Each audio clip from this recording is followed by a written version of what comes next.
The 2025 MUFON Symposium was dedicated to Leonard Stringfield and was held in Covington, Kentucky in July of 2025. What follows is my presentation of Stringfield's Echo, which talks about recent whistleblower revelations and how they are basically echoes of information that Leonard Stringfield talked about some 40 years ago. Check it out. Okay, how many of you people are familiar with Ross Coulthart, Jake Barber, and the psionics that are going on? All right. Well, Leonard Stringfield was way ahead of the game, and I think that Greg Cisko, our state section director in Illinois and member of our photo analysis team, is going to startle you. We're going to go down a rabbit hole right now. So, Greg, you're up. Thanks, Bob. Can you guys hear me? Yeah, okay, you can hear me. Let's give a hand to the guys who are doing the AV here, because they are switching the microphones like magic. It is awesome. So before we get started, how many people before today or this weekend have heard of Leonard Stringfield? A fair amount. Okay, very good. I'm happy to be here, folks, because over the past few years, there have been a number of UFO whistleblowers that have come out with some shocking revelations. And so this presentation is titled Stringfield's Echo, as those revelations are similar to insights originally documented by Leonard Stringfield some 40 years ago. When I first started working on the Stringfield diaries, I really didn't know much about Leonard Stringfield, other than he was a researcher focused on UFO crash retrievals. Before that, I had been seriously studying the topic for some 10 years and really became pretty familiar with the UFO phenomenon. And basically, it includes the historical perspective and how it relates to today's whistleblowers. What I ultimately realized about Leonard Stringfield and his research was quite surprising, especially for me. Leonard Stringfield, as was mentioned earlier today, was considered the premier UFO researcher of the day, and his sources included, authors, press, many other UFO researchers, doctors, military personnel.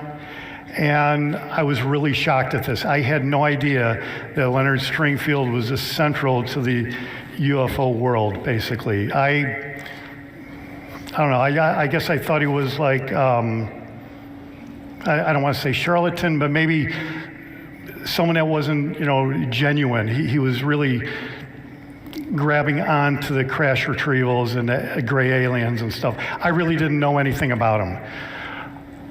I also learned that Leonard Stringfield was only interested in the crash retrievals and the biologics. He wasn't really interested in the technology of the vehicles themselves.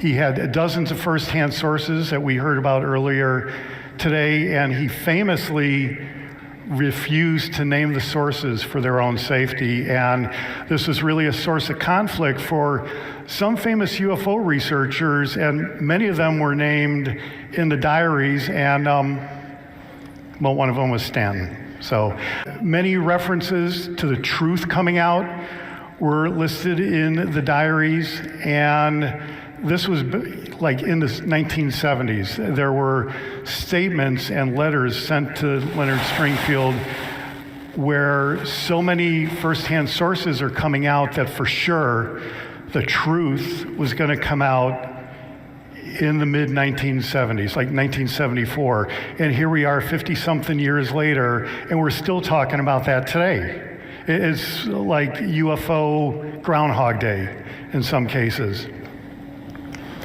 I found many references to non-human intelligence that communicated telepathically, and I've been sitting through a lot of the presentations today, and I was surprised that was a theme for this year's symposium. Leonard Stringfield also made a reference to just being a nuts and bolts researcher, and he really wasn't into the psionics. And that's at least at first. And I think, as you'll see in some of my upcoming slides, he eventually came around to kind of acknowledge that that was a big component to what was going on. So after I started reading some of the diaries, I got so, well, I don't know, maybe obsessed is a good word. I never use that word in any of my practice run-throughs here, but I decided to read all the literature about Leonard Stringfield that I could find, and that included the books that were mentioned, which is Saucer Post 3.0 Blue from 1957, Situation Red, all the monographs 1 through 7, and the 65 or so personal diaries. So I really did put the time in to learn about Leonard Stringfield, where when I first started this, I really didn't know anything. So once I found out how integral he was, I guess made it my mission to learn everything I could about him.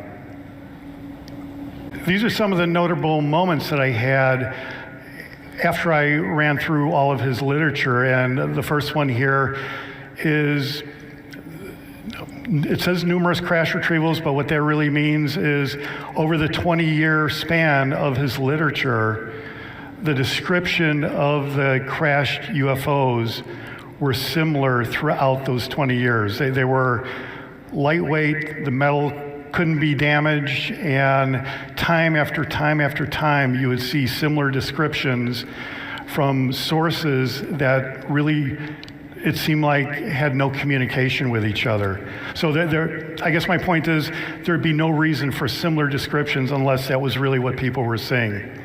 There's a fairly complete description of the gray alien found in the craft. And this was, again, the same description. When you hear about the crash retrievals, you'd always hear about the same, large head, large oval eyes, a slit for a mouth, all that stuff. I'm going to have a slide on that coming up in a little bit.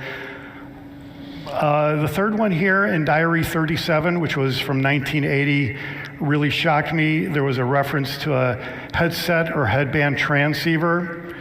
Didn't really give much description other than the name of the device, and I know that I had heard that term prior to this in the previous books that I had read, and it wasn't from the keynote speech or the presentation yesterday. There was another place that I'd heard about the headband transceiver. UFOs as living entities was in Diary 39, and this is something that I think you hear from time to time, but that's basically impossible. So it's kind of an uncomfortable topic, I think, and people understandably blow it off.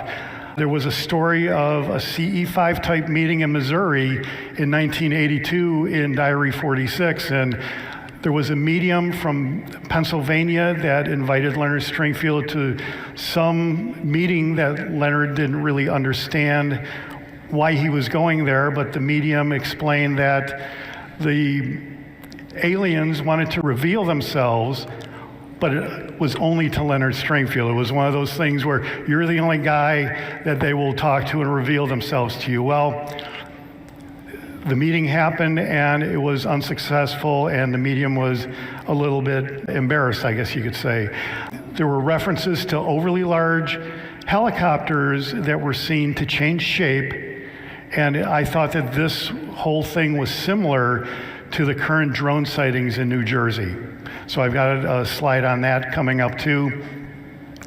There are many references to a silence group operating in the Pentagon, and the committee of 12, the silence group. I think it's the legacy program, and I personally tend to think that the legacy program is Majestic 12 or whatever you want to call it.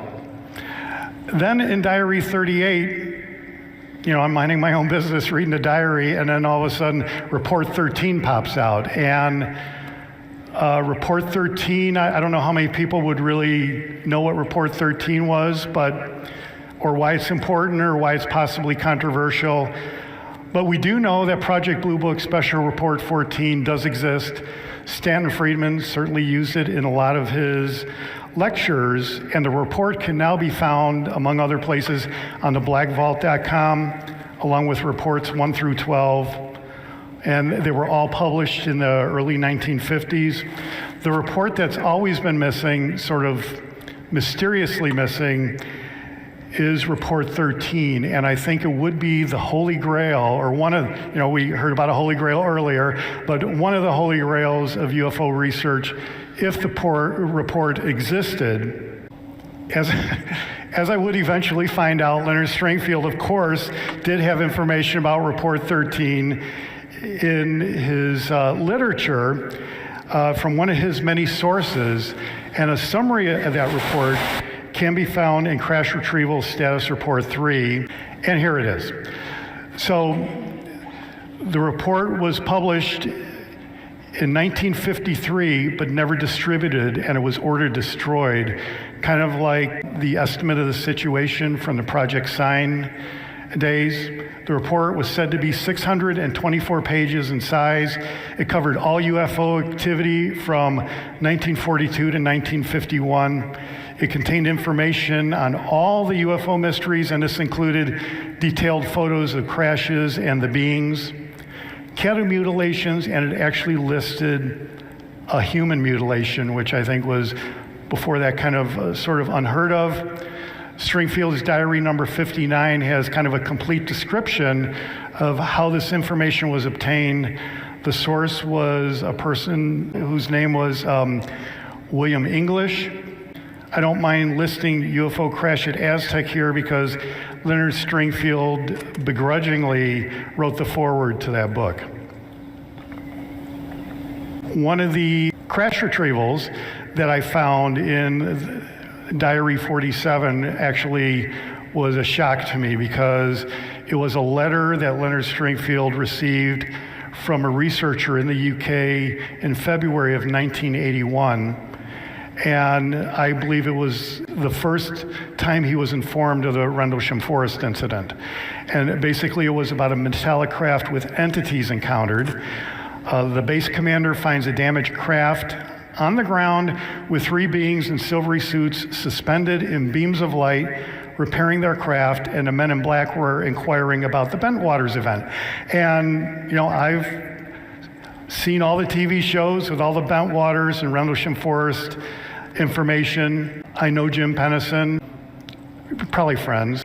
And that is not the story that's being told about the Rendlesham Forest incident today, but it is the first report that Leonard Stringfield received on Rendlesham Forest. And there is a researcher in the UK right now, his name is Gary Hazeltine, and he is doing an investigation along this line of inquiry, and he had a pretty interesting interview on Ross Coulthard's Reality Check a couple months ago. All right, so here is a description, and this is kind of a common description of the entities that were in the Stringfield literature. This is actually a short description. The description is probably 3 times longer than this, but I put all the main key points in here. And the beings are 3.5 to 4.5 feet tall, large head, oval eyes, no nose, a slit for a mouth that did not lead to a digestive tract. And the mouth basically had a membrane in the back, so the orifice for the mouth is like 2 inches, and there's no digestive system. The hands had 4 fingers with no thumb, had long arms that reached below the knees. The feet had pads with no toes. The blood, if you could call it blood or lymphatic fluid, was said to be a light green color and had a slight ozone odor. They feed on chlorophyll, and the waste exits through the skin, which is kind of odd. Until you think, when plants feed on chlorophyll, their waste exits through the leaves and it's oxygen, so okay. The skin, though, is said to be rough and lizard-like, and the color is gray or brown, which was interesting. And I've got Imminent, page 131 listed here, and that is because Lou Elizondo, in his book Imminent, listed, on page 131, he listed many contractors that are associated with UFOs and UFO crash retrievals, and Monsanto showed up on that list, which would seem out of place, right? Why would Monsanto, the people that grow corn, why would they be listed as UFO crash retrieval company that would be interested in that? Well, if you know that it said that they feed on chlorophyll, maybe it kind of makes sense. So I am making a connection. And actually, anybody watch Skinwalker Ranch? You know that green jelly that they found in the mesa? They think that there's a UFO stuck in there. Well, if they're actually transmedium, I'm going to claim that a dirt or a mountain is another medium. And the thing got stuck, and they found like this chlorophyll kind of gel in there. I don't know. So it's just, I'm throwing it out there. Many of the dead entities are said to have unknown causes. And what I mean by that is when you hear a description of a crash retrieval site, they would talk about all the bodies that they would find. And a lot of the doctors said that they can't understand why these beings are dead because the craft is still basically in one piece. And they think that they should just get up and start walking. And I wonder if Jake Barber kind of gave a clue on that, and I'll talk about that later. In many cases where there's the dead entities, there's an extreme smell. Like I think in the Roswell incident, they mentioned that in the medical tent, when they were dealing with the dead bodies, there was like an extreme noxious smell. It was like an overpowering stench. And that's common. Like ammonia is the most common aroma. I also saw a description of burnt rubber. So if you're ever like at home and you smell burnt rubber, the bodies are stored allegedly at Wright-Patterson and cryogenic stasis. Interestingly enough, there's kind of a description of the cryogenic stasis units in UFO Crash at Aztec, and they actually list the company that is believed to have created those cryogenic stasis units. All right, so in Crash Retrieval Status Report 2, with all the information you just saw on the description of the entities, Leonard Stringfield did have a rendering of one of the gray alien bodies. This is from 1979. And there's a picture over here on the right of the hand with the 4 fingers, with the webbing between the fingers. That's kind of weird, but with no thumbs. But I think if Leonard Stringfield was trying to create the images today, he's going to be using AI, right? So I tried that, and this description is a shortened description of the Cape Girardeau crash that was talked about earlier. And even though I said that the hands have 4 fingers with no thumbs, you can see that the AI created an image with thumbs.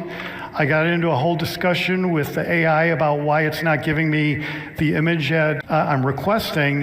It eventually told me that it would stop creating images for me because it couldn't give me the image I'm asking for. And I specifically asked if the government prevented the AI to create an image of a top secret image. At one point it said that the description I'm giving it looked like it came from a classified document, and at that point I went outside and looked out my front door to see if there was a black SUV in front of my house, but there wasn't, as far as I know. Okay, so this image over here on the right is the image of the Cape Girardeau crash from the Leonard Stringfield literature that I punched in here, and most of the rest of the images in this presentation were generated with AI using descriptions from Leonard Stringfield's literature. So now I'm amassing the evidence. I stole that from the subtitle of one of his crash retrieval status reports. And the UFO topic is sweeping the world, and you need community to make sense of it all. MUFON is the oldest and largest organization studying the UFO phenomenon. This reality affects everybody. MUFON is your source for meeting like-minded people. And we're going to go over the whistleblowers, Philip Corso, David Grusch, Lou Elizondo, and Jake Barber. By the way, can I see hands of everyone who knows who Jake Barber is? Okay. And the reason why I ask is yesterday I would run into some people and I would mention what my talk was about, and I would mention Jake Barber, and I would say 90% of the people didn't know who he was, so that's why I was just asking. So, all All right, so Philip Corso, he was the chief of the Army's Foreign Technology Division in 1961, and he stewarded the Roswell alien artifacts in a reverse engineering project that led to integrated circuits, fiber optics, lasers, ceded the Roswell alien technology to the giants of American industry. The item that's not listed here that was a pretty big deal was night vision technology. Apparently that's the lenses from the dead aliens. So, according to the book, A Day After Roswell, he explained how he shepherded all this technology into the hands of the military contractors. It's published in 1997. I think even though it was a bestseller, a lot of serious UFO researchers didn't really like the information in the book. I had one researcher tell me that he had some bogus sources, so you throw all his information out. And I don't know if that's that great, but that's what I was told. But so I read the book anyway. I thought it was a great book. People didn't really like the fact that Bill Burns sort of wrote the book because he's too pro-UFO, I guess, for some people. But the thing that stuck out for me was the headband transceiver. And on page 102 in the book, so I'm also going to list pages in the book, so if you want to check on me and send me email and tell me I was wrong, you can do that at the end because I'll show you my email address. But on page 102, when referring to the ET pilots and the biologics, he says that the vehicle was an extension of their own bodies because it was tied to their neurological systems. Entities are able to pilot the craft or control the craft because they're neurologically connected. That sounds like the craft might be living, maybe. And that's a big shot. A lot of people don't really go for that, and it's like a bridge too far, sort of. Page 195. Aliens use brainwaves for navigation, but it's not understood how they convert thoughts to energy, electricity. And I happen to think that it doesn't matter if anyone understands how this is done. I've seen a lot of presentations where people will try to describe like how the entities or the UFOs could do warp drive. And like if you can't explain it, if humans can't understand what's being explained, it can't happen. You know, the fact that it's happening, I think, is good enough. Page 196, there's a pretty complete description of the brainwave navigation via the headband transceiver, and the whole thing is described in pretty good detail.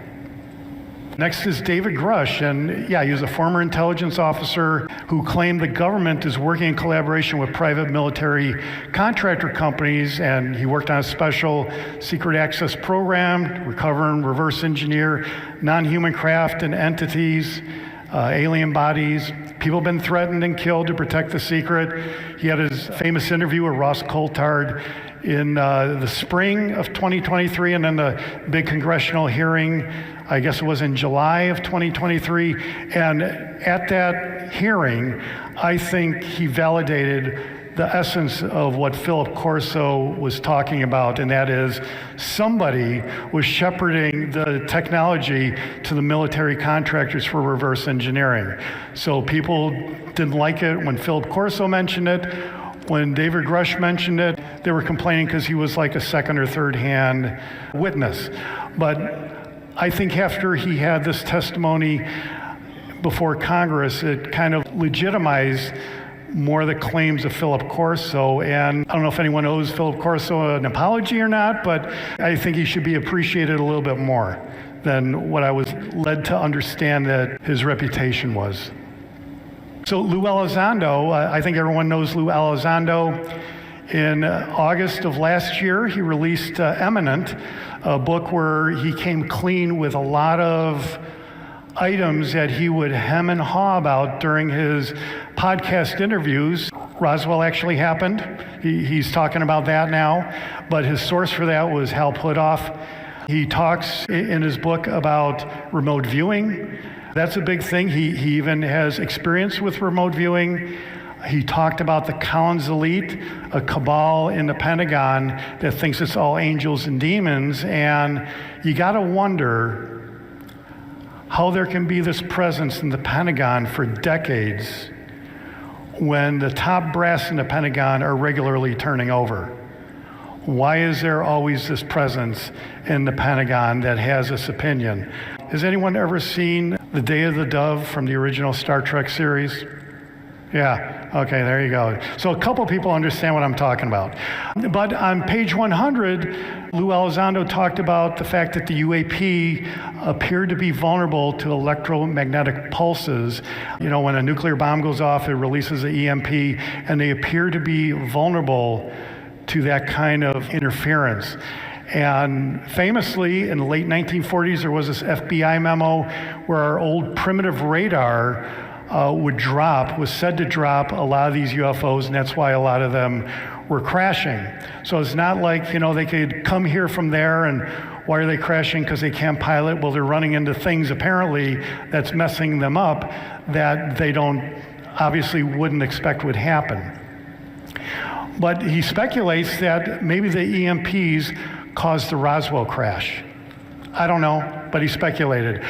But on page 101, he kind of goes into what's going to be a common theme here, possibly for the rest of this presentation. And if the EMPs or electromagnetic pulses really do disrupt the propulsion system of UAPs, why can't they be used to purposely crash the craft and retrieve the UAPs to reverse engineer them? And then on page 109, he talks about, well, what if enhanced consciousness and physical manipulation of reality are critical components of the non-human intelligence craft propulsion?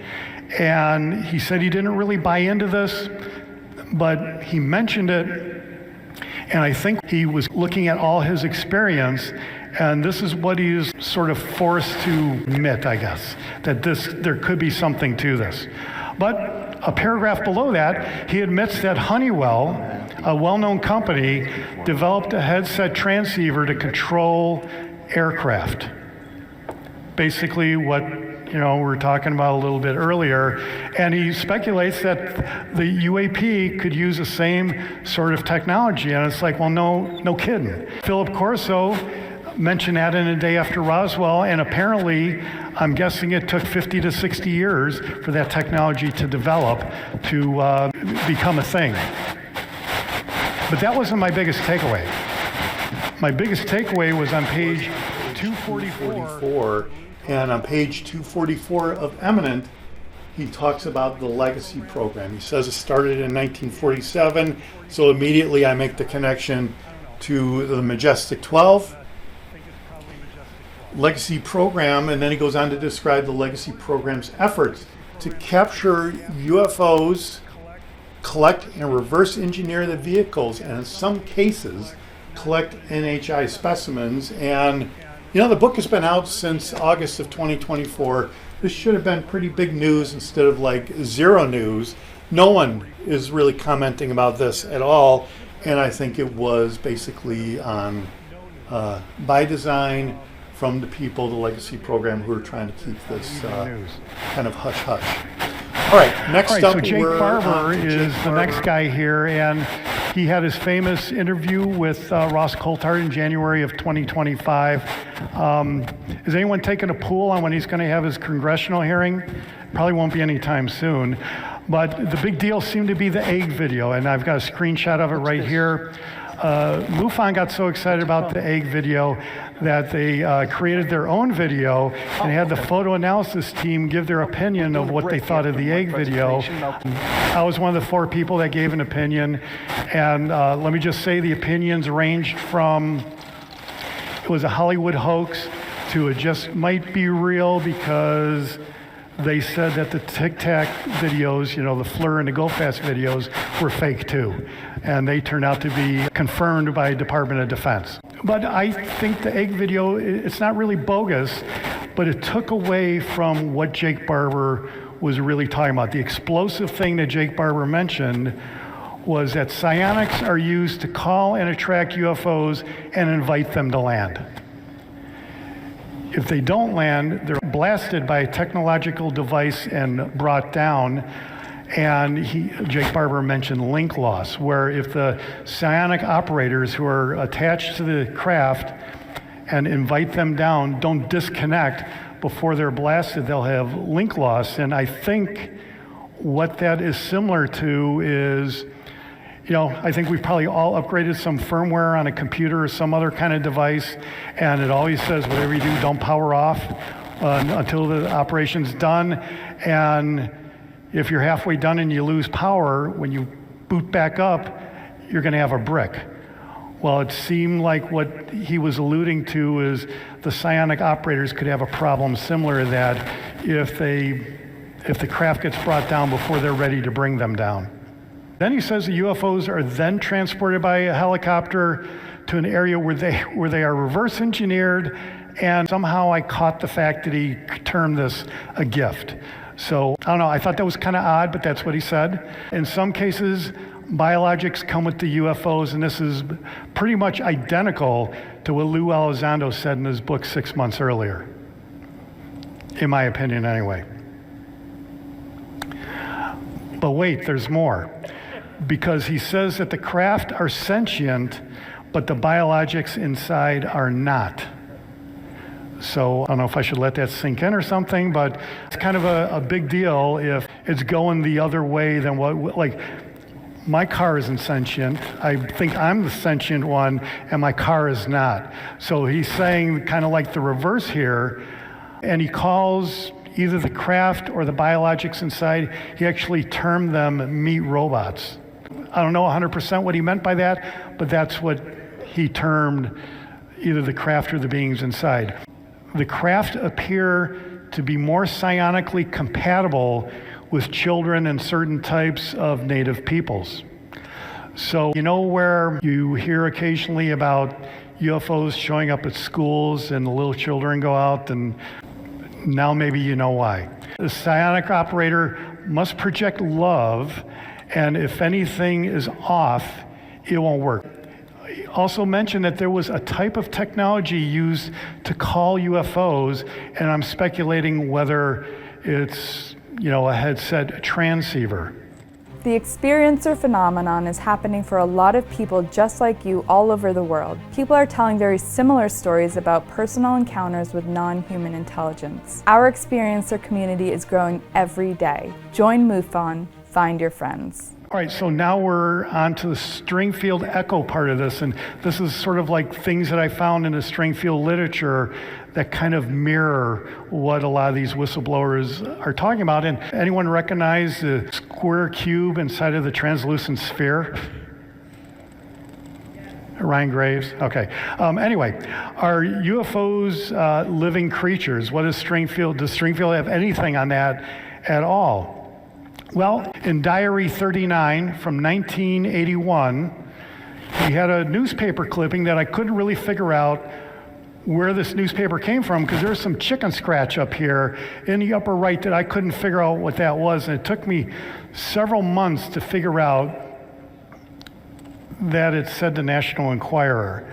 And while I was devastated, I'm like, I can't show you guys anything on the National Enquirer because that's super embarrassing.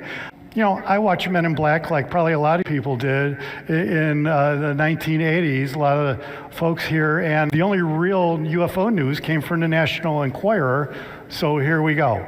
In a sensational, mind-boggling discovery, leading space researchers have concluded that many UFOs are actually living creatures, and incredibly, these bizarre beings are called zeroids, and they can make themselves invisible and even change size and shape at will.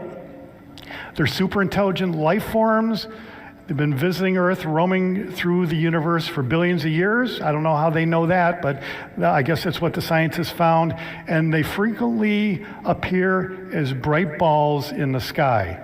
So I think we heard some other presentations earlier about bright balls being something. So I sort of related it to this slide right here. But investigators say that zeroids often look astonishingly different to each observer because they can telepathically project any appearance they want, from glowing lights to golden-haired spacemen. When the New Jersey drone thing was going on, they would interview certain UFO researchers, and they would say, well, don't be so quick to blow off the fact that they might be UFOs. when people are saying they clearly look like drones. The problem is the drones are the size of cars and SUVs, and I don't know what kind of a battery pack you need for that, but I'm a drone operator, and there's no way. So the whole thing sounded kind of funny. The whole Pictini Arsenal thing in New Jersey, they wouldn't shut down. I think it was like, was it Wright-Patterson they shut down because of the drones? But they're shutting down too many military installations because of drone incursions for it to be cool. Well, let me just put it that way. The zeroids are said to flash across the sky at tremendous speeds, making impossible 90-degree turns and disappearing at will. And that last one right there is a pretty common description of a lot of UFOs that we work on in MUFON. And you hear descriptions quite often like that. All right, so I found a few instances that in my mind are similar to drones, and it was in Situation Red from 1977, page 68, and I think it's a description of helicopter mimicry. So mimicry is the thing that they're always talking about, where the UAP can make themselves to you look however they want you to think that it looks. In the late 1880s, people were seeing airships. In the biblical times, they were seeing wheels in the sky, flying shields. Now we're seeing drones because we have drones everywhere. So in any event, on the fringes of UFO research, so they at least admit that much, is this reported or suspected change of one form into another. Reports of phantom objects are shaped like helicopters and have been frequently witnessed by ranchers where animal mutilations have occurred. And they're helicopters without lights, helicopters that suddenly vanish, and things shaped like the copter where they don't belong. And this was from like the 70s. So it wasn't like in the 40s or 30s or anything. So this was in the 70s. On page 69, there was a description of a flying boxcar, and it's not the Fairchild C-119, which is also called the boxcar. That's a cargo plane. It is something the size of a railroad boxcar that's floating in the sky like a drone. And then there were descriptions similar to the drone sightings of 2024 on pages 70 and 71. All right, so here are some examples of non-human intelligence that I found in Situation Red on page 20. There's a reference to a non-human being which apparently had an oval head, slit for a mouth, and it communicated telepathically. So I was kind of really surprised by that, especially since they made that connection and called it non-human. And I was kind of disappointed. It didn't say non-human intelligence, but no worry, 8 pages later, the purpose of the technology is cultural manipulation, possibly but not necessarily under the control of a form of non-human intelligence. So here he actually uses non-human intelligence, and we're using it now like it's a new term that just came out when David Grusch came out with his congressional testimony. But it's been around for 50, 60 years or so. I've got a couple examples of some psych examples in Situation Red, and on page 159, there are 5 reasons given why the government is maintaining its secrecy. This is by the MUFON International Director from 1974, who I think is Walt Andrus. And point number 3 is the inability to face the possibility that we may be dealing with some form of psychic manifestation not presently understood by modern science. So I thought that that was pretty interesting, because that kind of puts everything in perspective, that back in 74, apparently at least Walt Andrus knew that the UAP phenomenon had something to do with some form of psychic manifestation that wasn't understood. Next example, page 186 from Situation Red, and it's the occupants' apparent use of extraordinary powers often reported by witnesses as strange psychic experiences. So here they're connecting the human interactions with the beings during UFO encounters with strange psychic experiences. So this is kind of confirming what we're hearing today, or what we've heard for the last 50 years, I guess. In Status Report 6, Leonard Stringfield talks about the ability of the alien mind to overpower its human counterpart for whatever purpose. So, is it good? Is it bad? Is it indifferent? It probably doesn't really matter, because we have no idea what they're doing, assuming they're doing something. Page 307, this is kind of real speculation on my part, but to announce all the sobering secrets of UFOs would be a risk to reshape our philosophies. And I think reshaping our philosophies is coming to grips with the reality of the psychic component to it, if that's really what's going on. When I started in MUFON, I didn't want to go there. I stayed away from it. In some cases, I ran.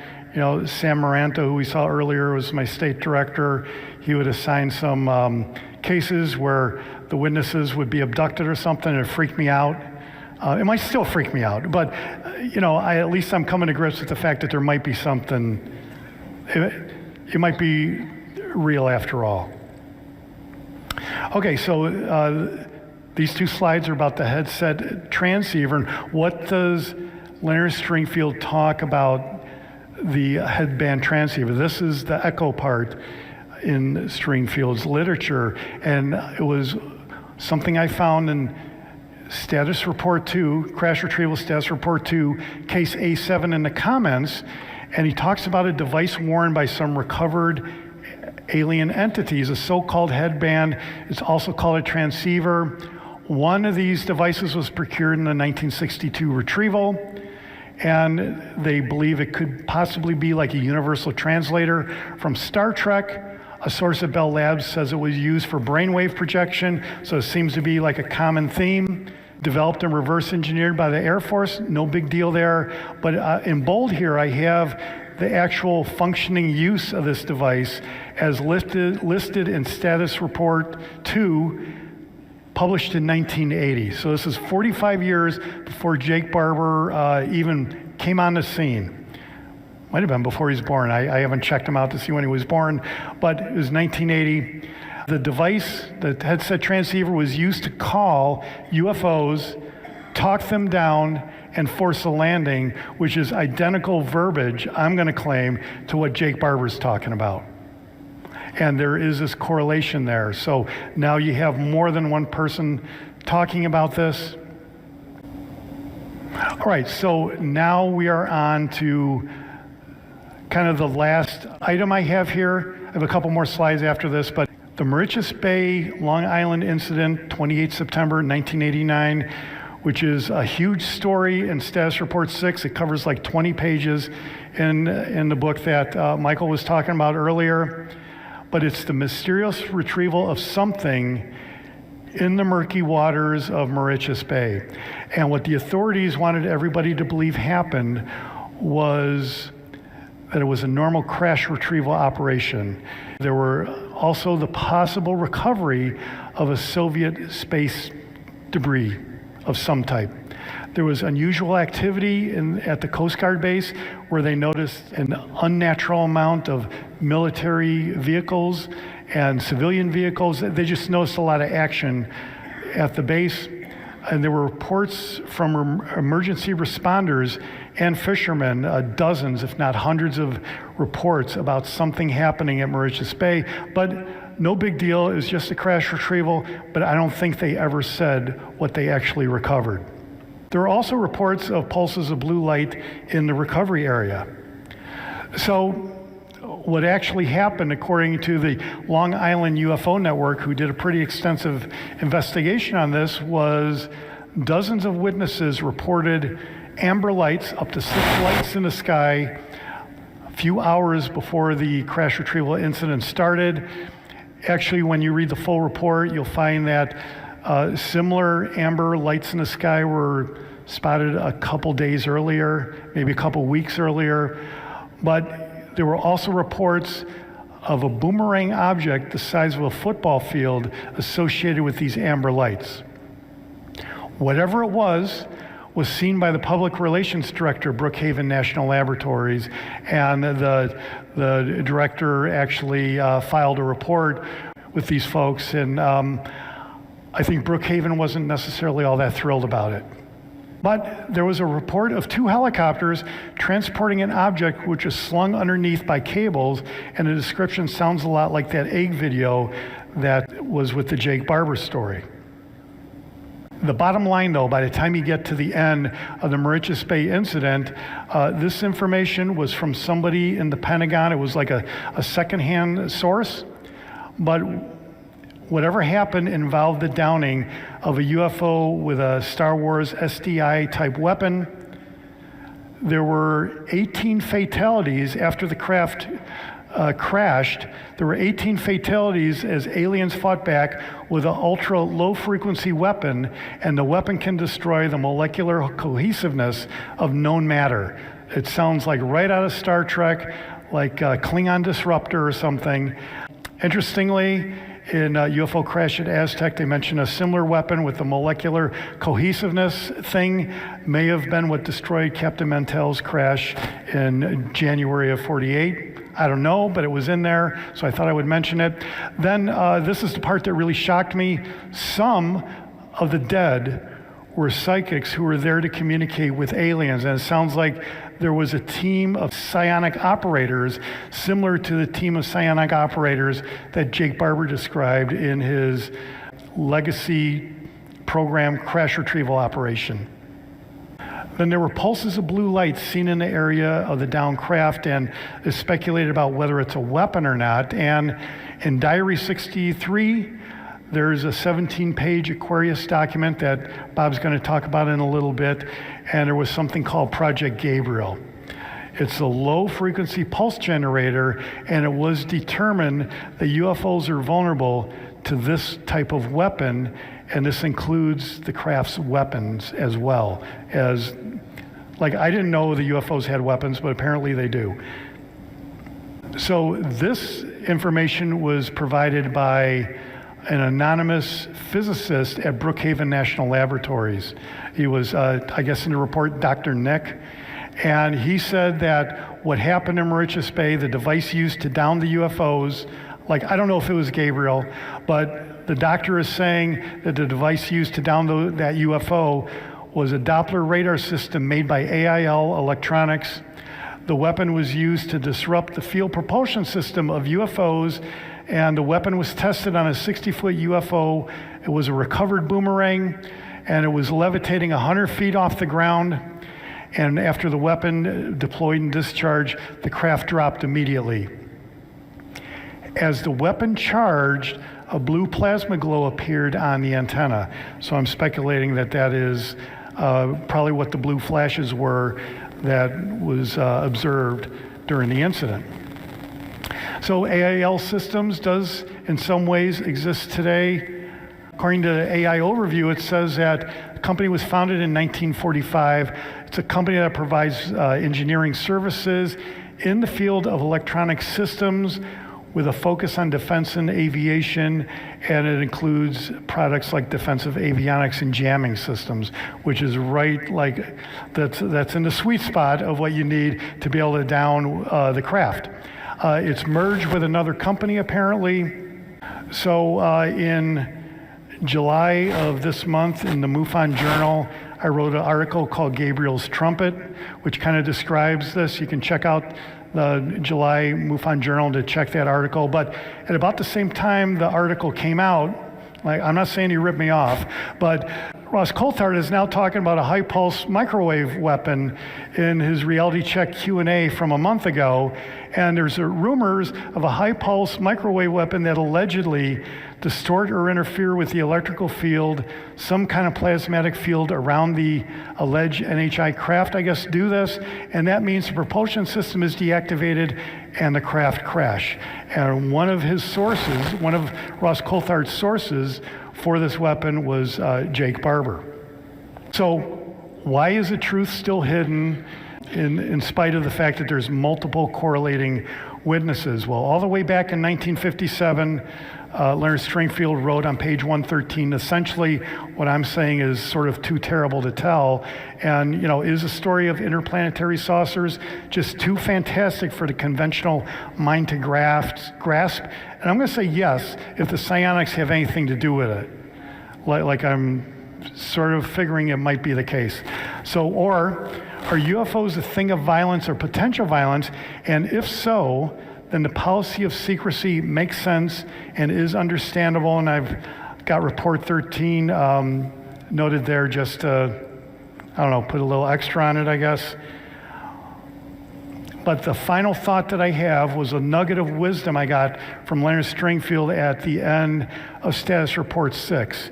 And he's talking about no matter how much bona fide information is released, it may forever remain hearsay until there's official acknowledgement or an admission that it is fact. And basically waiting for the Department of Defense or the White House. When David Grusch first came out, he was an impeccable witness. Jake Barber actually worked for the Legacy program, and that's not good enough either. There's denials all over the place, it seems like. And that is the end of my talk. Thank you. Thank you for watching Stringfield's Echo. If you'd like to see more content just like this from the 2025 Symposium and previous symposiums, please go to MUFONtelevision.com.